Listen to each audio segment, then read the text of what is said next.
All right, let's quickly tell you about the breaking news, and that is that the third quarter GDP numbers as released by StatsSA, that figure, the economy has grown by 1.6%. That's the third quarter GDP numbers, and it's beat the market expectations, which were moderate in their forecasts, that South Africa would avoid a technical recession. Now, this follows a 0.7% drop in GDP in the second quarter, from which was marred, I should add, by the effects of loadshedding and the devastating Kwazulu Natal floods. Now, for reaction on this, we speak to economist Murendeni Nengovhela, and he is with AlexForbes. Very thankful to talk to you, sir. Your immediate reaction on this 1.6% GDP growth? Good morning, Kolani and the viewers. Thank you so much for having me. I think just to actually start, this is actually some good news exists this week, and just to actually give you some sort of a background. We are operating in an volatile environment where globally we are seeing that purchasing manager indices, industrial production, exports for major economies like the US, China, and regions like Europe, they've been, contracting in the second half of this year. And again, if you look at the International Monetary Fund, they've actually highlighted that 34% of the global economy is expected to be in a recession in the fourth quarter of this year and next year, which is also quite worrying. And our biggest trading partners are not doing quite well. If you look at China, which is actually our biggest trading partner, has been actually experiencing a rise in COVID infections that is obviously weighing on economic activities. Yeah. And locally, what we are seeing is that severe power cuts continue to somewhat weigh on economic activity, and we still have fragile, locomotive, capacity and low business, confidence. However, the number that we are seeing, which is 1.6% in the third quarter, it shows that the economy is actually resilient. With 8 out of 10 industry that are actually expanding in the third quarter, and we see that agriculture and finance and transportation and manufacturing were actually the biggest in terms of production. Yeah. I think most of these sectors are actually finding ways to actually source power and maneuver around this uncertain environment. So and again, clearly, if you look at the So I'm sorry to cut in there. So clearly, this number, this growth of 1.6 has far exceeded your expectations, and you talk about at least 8 out of 10 industries are expanding, which proves the resilience of this economy. So let's talk about those sectors that contributed positively towards this number that we are seeing versus those that were the pull factor.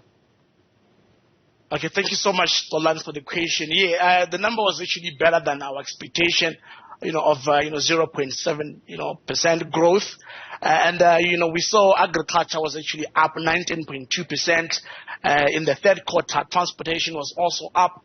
Construction, mining, and finance were also up in the quarter, whereas personal services and electricity were actually down in the quarter.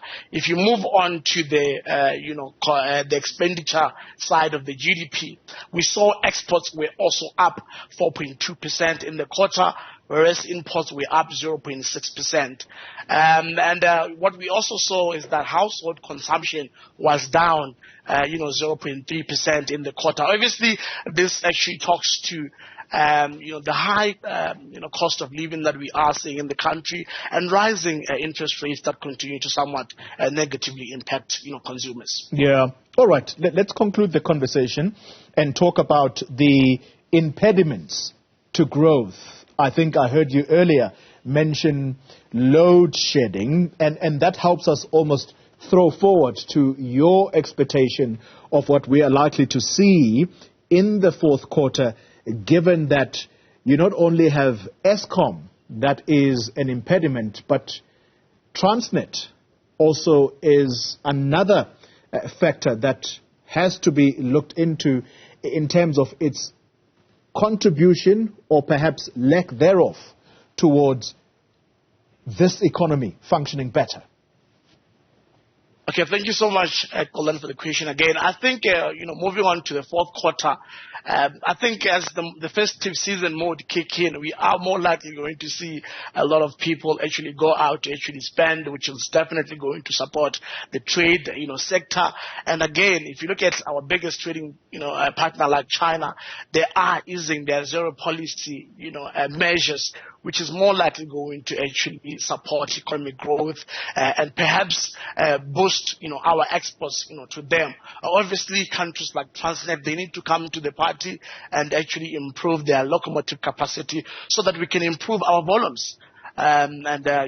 Get better numbers in terms of those exports. And if you look at commodity prices as well, which continue to be source of our revenue mainly, they continue to remain resilient, given that China is expected to actually open up soon. Yeah. All right.